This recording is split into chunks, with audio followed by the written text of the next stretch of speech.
welcome to this press conference for the presentation of the final report of the European Union Election Observation Mission to Sri Lanka for the presidential election last year. Before I hand over to our chief observer, Marisa Matias, I'd like to run through just one or two practicalities that could be helpful or useful. The first thing is there will be simultaneous translation. If you need one of these, they're on the desk just by the translation booths. For anyone who wants to hear the comments in Sinhala or in Tamil, or indeed who wants to put a question in that language. For the purposes of getting the right channel, channel 0 is English, which is the floor. Channel 1 is Sinhalese, and channel 2 is Tamil. We also have a sign language interpreter for the television, largely for television. And if I could ask cameras, when you're doing a wide shot, if you could kindly include the sign language interpreter in your shot, that would be most helpful and much appreciated. We will be live streaming this on Facebook. So that's just to forewarn everybody that it will be going live on our Facebook page. And finally, we will be distributing the final report as well as the press release after this press conference out at the registration centre by the entrance. Marisa will be very happy to answer one or two short questions with journalists after the press conference in the room next door, but they will be short because she has quite a busy schedule over the coming days. Thank you very much indeed, and over to you now, Marisa. Thank you. Thank you for being here again. So good afternoon, Your Excellencies, distinguished members of the media, ladies and gentlemen. Thank you very much for attending today's press conference for the release of the final report of the European Union Election Observation Mission on the presidential election of 16th of November 2019. I'm very pleased to present this report. It brings together the findings and analysis of our observations over the period the mission was in Sri Lanka from mid-October to mid-December last year, as well as our recommendations for future elections. The recommendations are addressed to the relevant institutions such as the Election Commission of Sri Lanka, the government, the parliament, political parties, and civil society organizations. I would like to stress that the recommendations are the fruit of the consultations that we held with all the stakeholders I've just mentioned before the mission left Sri Lanka in December. Furthermore, over the course of the next few days, I and my colleagues will meet with the same leaders and representatives to discuss implementation of our recommendations. We offer recommendations for consideration in the knowledge that there's always room for improvement in an electoral process. Ladies and gentlemen, before I turn to the content of our report and the recommendations offered, I'd like to recap on the size and duration of our mission and how a European Union Election Observation Mission assesses an electoral process. Following an invitation by the Election Commission of Sri Lanka, the European Union deployed its observation mission in 11 October. It was in Sri Lanka for the next 2 months until 12 December. The mission was the largest international observer mission in Sri Lanka, with 30 long-term observers and 30 short-term observers. It released its preliminary statement on 18th of November. Our mandate was to conduct an independent and objective assessment of all aspects of the electoral process, the national electoral legal framework and its implementation, and to assess the extent to which the election complied with international commitments for elections. Now, if I may give a summary of the overall assessment of the elections as detailed in our final report. We noted that the Election Commission carried out its work credibly and professionally. Regular consultation with political parties, candidates, the media, civil society organizations, and the police increased the level of confidence in the institution. Furthermore, technical aspects of the electoral process were well administered and key operational deadlines were met. However, we noted that although women are well represented among the many electoral staff, very few were appointed as senior officers. The Election Commission has broad powers prescribed in the Constitution. However, we note that Parliament's failure to pass a law clarifying its constitutional powers resulted in limits to its capacity to issue regulations and enforce its mandate, including ensure a level playing field. In addition, there is a lack of codified procedures to reinforce transparency in decision-making processes at various stages. The European Union Electoral Observation Mission interlocutors expressed confidence in the accuracy and inclusiveness of the vote register. They were just under 16 million registered voters. However, Sri Lankans who turn 18 after the annual cut-off date for registration are automatically disenfranchised. The Election Commission estimated that some 180,000 to 200,000 first-time voters fell into this category of the 2019 presidential election. When it comes to the election campaign, we noted that campaigning on the ground was peaceful and the atmosphere calm, despite a small number of violent incidents. National security was a prominent theme, and the campaign became marked by heightened Sinhala nationalist rhetoric and, on the SLPP side, instances of anti-Muslim and anti-Tamil invective, bringing religious and ethnic rifts to the fore. There were many allegations of the misuse of state resources, mostly related to offers of public service jobs at all levels of public administration. Furthermore, legal restrictions applied to the use of a wide variety of political advertising, including the holding of processions. Such restrictions undercut constitutional guarantees of freedom of speech, movement and assembly, and do not accord with Sri Lanka's international commitments. The financing of campaigning and of political parties remains unregulated. This deprived the election of an element of transparency and contributed to an uneven playing field. EU observers noted that the high visibility campaigns on the ground of the two most prominent candidates, underscoring a considerable gap in expenditure and resources between them and the other contestants. With no limits on campaign advertising, campaign coverage in traditional and online media was highly monetized.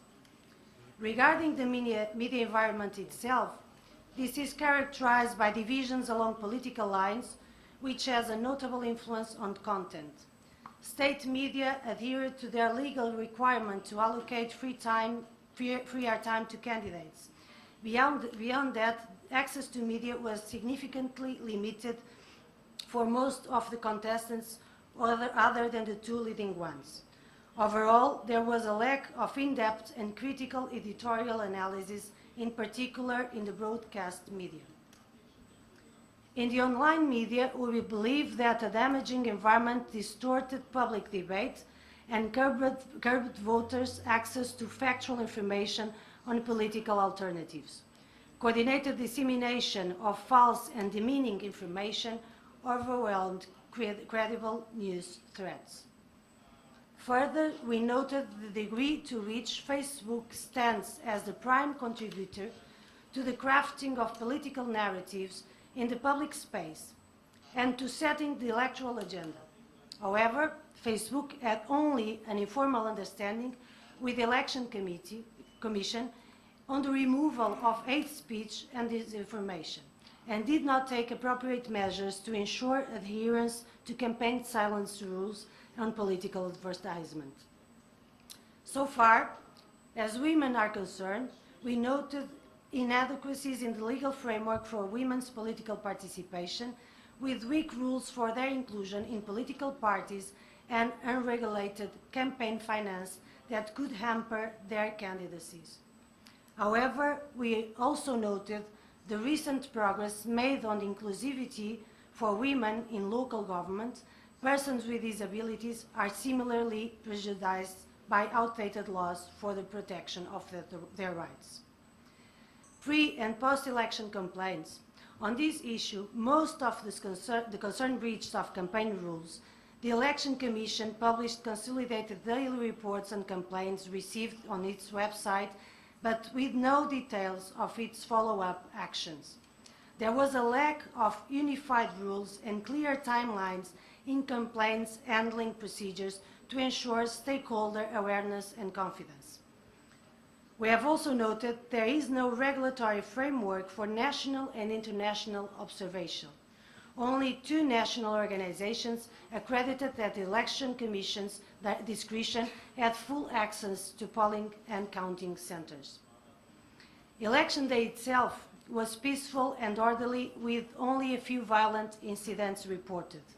The European Union Electoral Observation Mission observers assessed positively the voting process in the 297 polling stations observed.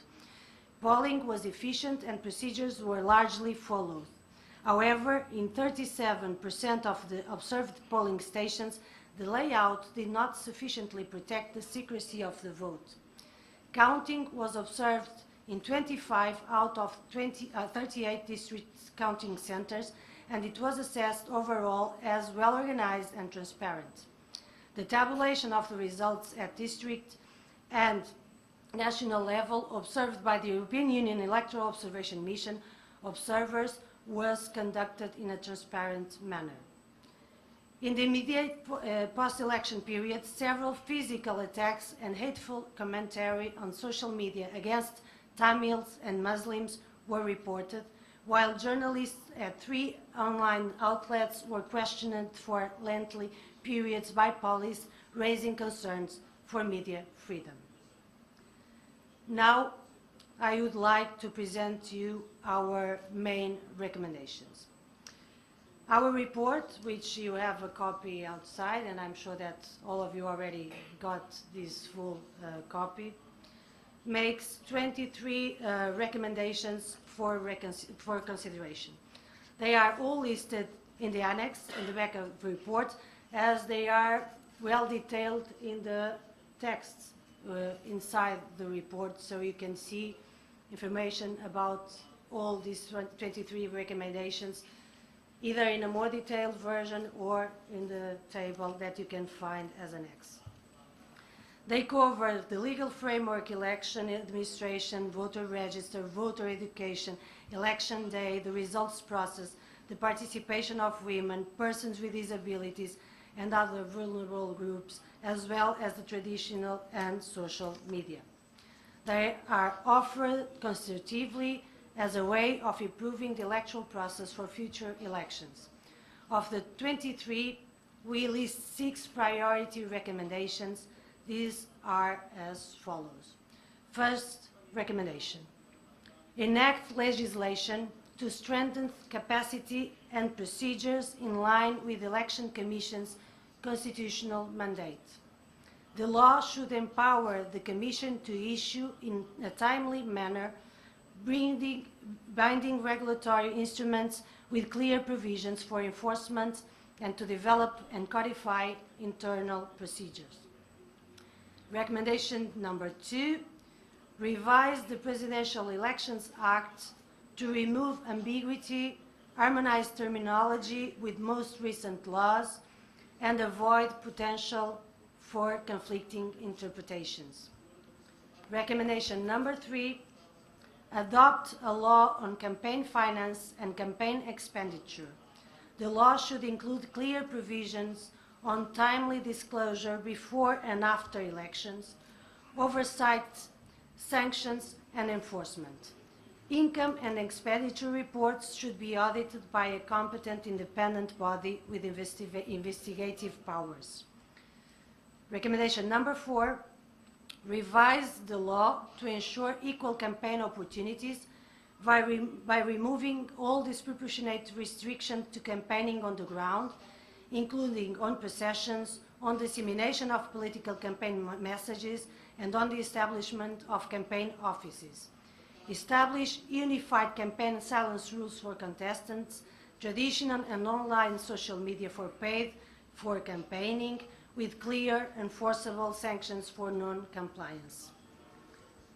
Recommendation number 5, foster the formal cooperation between the election administration and main social platforms.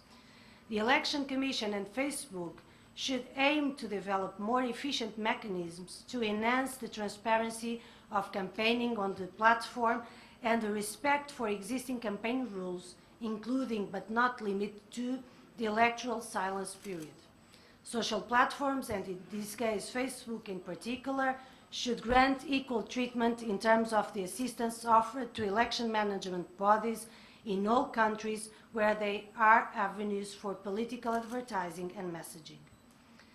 Recommendation number 6, adopt special measures as anticipated by the Constitution to remove barriers and promote equal participation of women in public and political life. Ladies and gentlemen, in conclusion and on behalf of everyone in the European Union Election Observation Mission, I would like to thank the Election Commission of Sri Lanka and the Ministry of Foreign Affairs and all the political parties and candidates, election officials, police, journalists and civil society organizations who took the time to meet with our observers over the course of the mission. Thank you very much for listening, and I now welcome questions from members of the media. Thank you so much. And we'll take questions, perhaps in clusters of groups of 2 at a time. Gentlemen, one of our... And my name is Steve. Now, all your recommendations, were they received well by the people you spoke to, or were they seriously discarded? Okay, thank you very much. Are there any other questions that we can group together with that? Yes, Sulochana at the back. Well, you said about the complaints that the Elections Commission received during the elections, and that was not actually adhered to or attended to. Do you have any statistics out how many complaints were there registered and not attended to? Plus, you also, could you please explain further about the number of the young people voting for the first time? How many voted? Do you have any sort of a number? I don't think you will have, but what's the real question there about young people voting for the first time?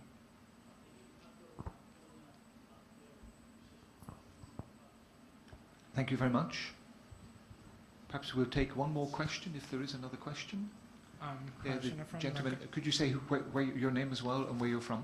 I'm Harshan from Lankadipa newspaper. You have talked about the Facebook and recommendations. There was so much of fake news and disinformation campaigns throughout the Facebook, and it's a worldwide scenario. And what are the recommendations that you suggest for the Facebook as a company that doesn't value or doesn't... We cannot listen very well, sir.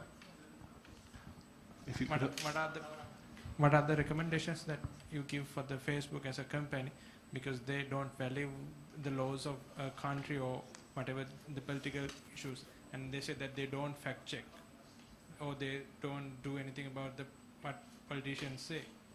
So you recommend Election Commission to work with the social media platforms, Yes. and what are the issues that you have noticed? So much. Very briefly, on the question about the recommendations and the way they were received by the actors. As I said before, the mission was here from mid-October till mid-December. After the election, there was already the opportunity to have several meetings with the different actors, but the final report is the first time that we elaborate on the final recommendations. So we will have the opportunity in the next few days to meet with all these actors and to discuss the recommendations with them. But until the moment, we were only able to deliver the final report to the Ministry of Foreign Affairs, to the Election Commission, and we still didn't discuss it with the actors. So we'll have the opportunity to do so over the next days. And again, they are recommendations. They are not binding. So we believe that by this work, which is done by the electoral observation missions, we can contribute, because there are always room for contributing to electoral process independently from the countries where we are. But of course, the recommendations, in order to be implemented, they need to have ownership, and they have to be honored by the national authorities, institutions, organizations, the political parties, civil society.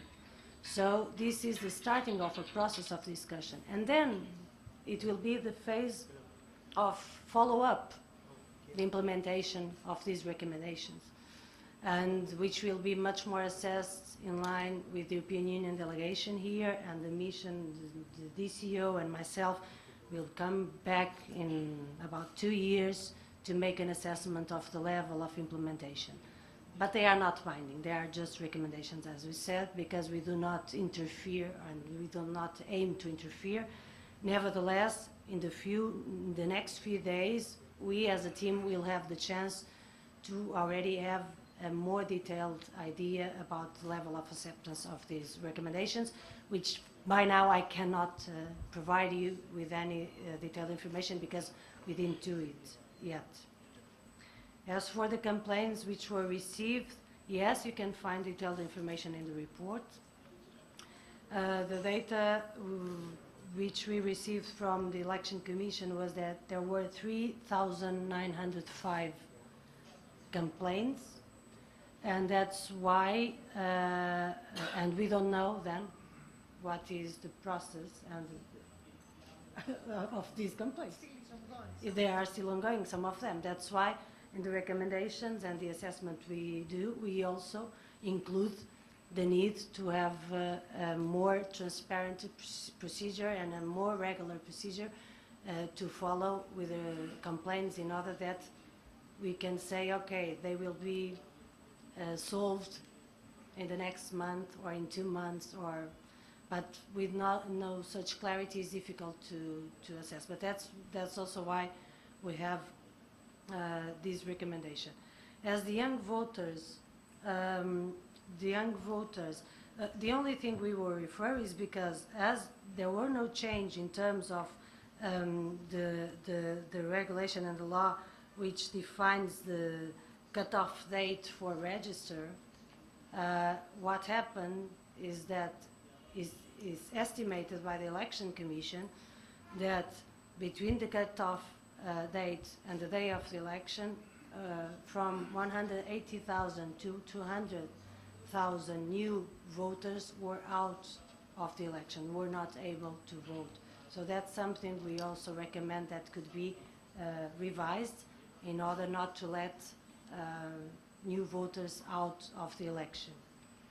As for the recommendation of having a deeper involvement between the Election Commission and the Facebook and other social platforms, we make more specific reference to the Facebook because it was the most powerful and more present platform, social platform during the campaign. It has to do with the fact that there was already the need to establish informal contacts, and they were established, and to take some action. And if there would be a formal agreement, and this doesn't require any legal change, but if there would be a formal agreement between the Election Commission and the Facebook, like it has been done in several countries in the world for electoral purposes, it could bring not only more transparency and clarity, but also it could be an additional tool also to have more information concerning, for instance, the publication of the resources used to make some advertisement and the social platforms. So it would be able also to work at different levels where there's no regulation and there's the need for some regulation, namely some impacts till the level of the financing the campaign and things like that. But as I was saying, this is in line with the practices which are taken in several countries, and which is basically to recommend that the informal contacts and agreements can be turned into formal agreement for election period. Okay, thank you very much. Are there any further questions at all? Yes, indeed.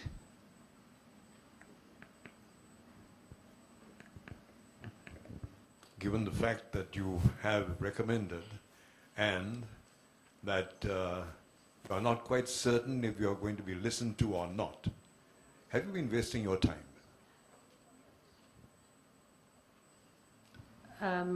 I can give you a more personal answer rather than a very institutional one.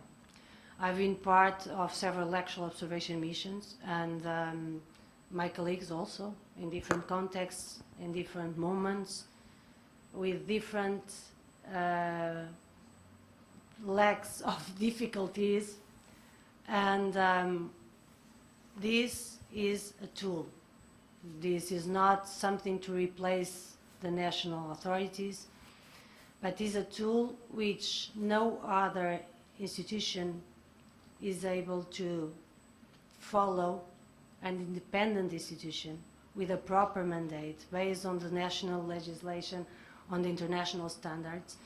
And there's no other institution like the election observation missions of the European Union that can mobilize so many resources and deploy people for so long and make an analysis of all the relevant parts of the electoral process and not only the electoral day.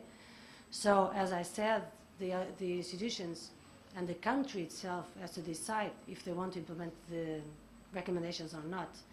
But the material which is produced, the information which is produced, all the data which is in analysis and people can have access to it, is an important and powerful tool not only to the institutions but also for the civil society organizations, but also for the journalists and also for the citizens, in the sense that with these missions you can get a very accurate and real reading what happened in the election process with no political agenda in the back. So I think if it is it has to be considered if it is an important tool or not, if it is useful or not, but if you understand that it can be useful for all the domains in the society independently from the number of recommendations that are implemented. Of course, when we recommend, we expect that they are going to be implemented. We don't recommend just for recommend, but there are different levels of capacity of doing so. But in any case, I believe that these are important instruments and tools to provide crucial information to all actors of society. They are public, everyone is at the same level, everyone can accede to that and use the information also for other purposes.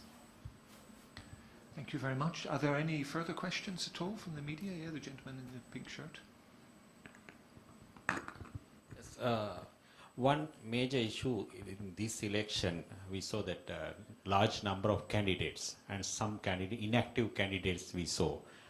They didn't campaign and they represent some other major candidate. So what did you, in your report, what did you mention about that situation?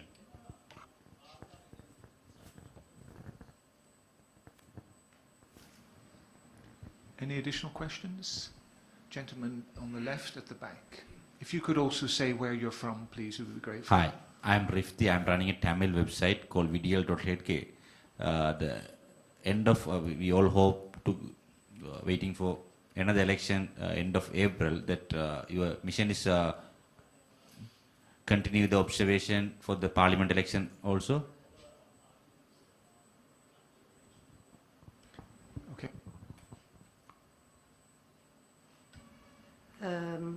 As for the last question, if we are going to send, if I understood correctly, an observation also to the Parliament election, we can still not say anything because first we don't know when it will be the election, so it would be very premature to say something about something we don't know yet. And secondly, we don't come if we want to come. We come if we have an invitation to come, like we came for the previous parliamentary election or the previous presidential election.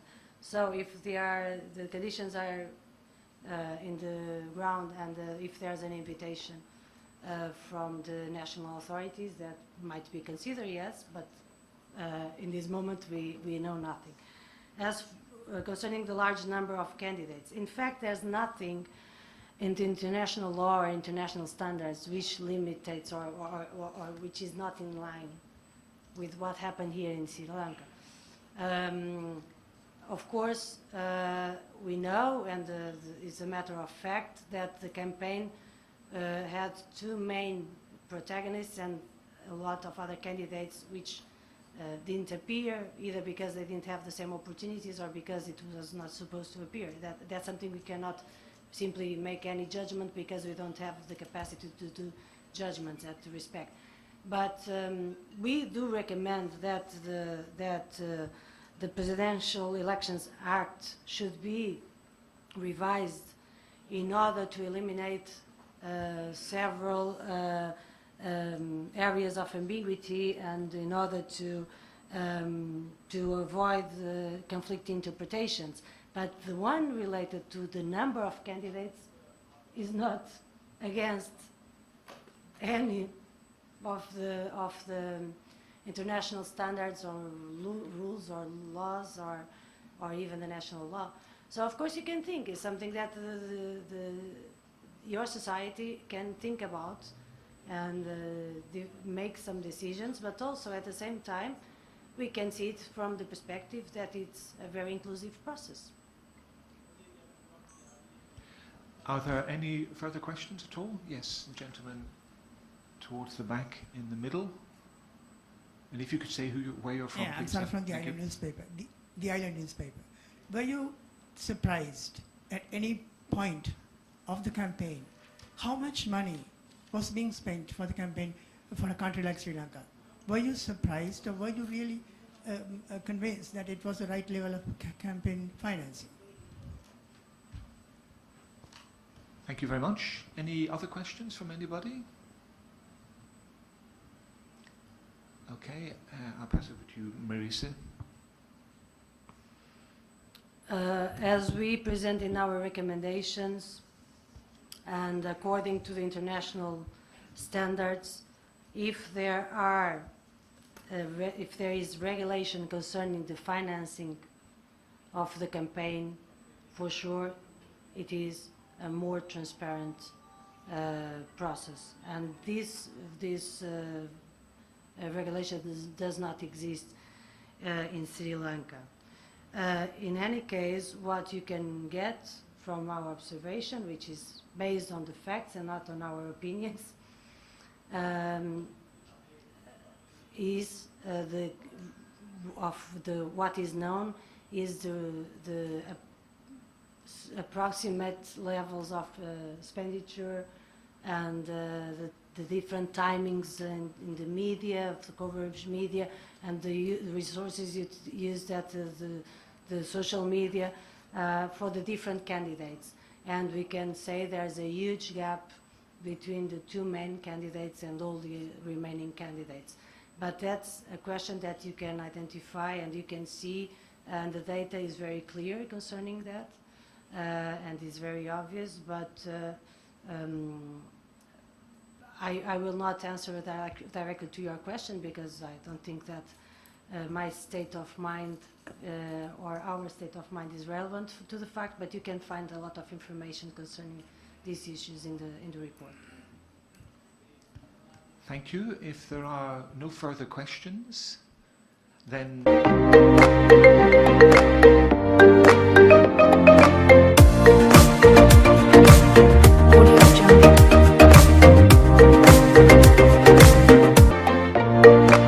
Audio Jungle.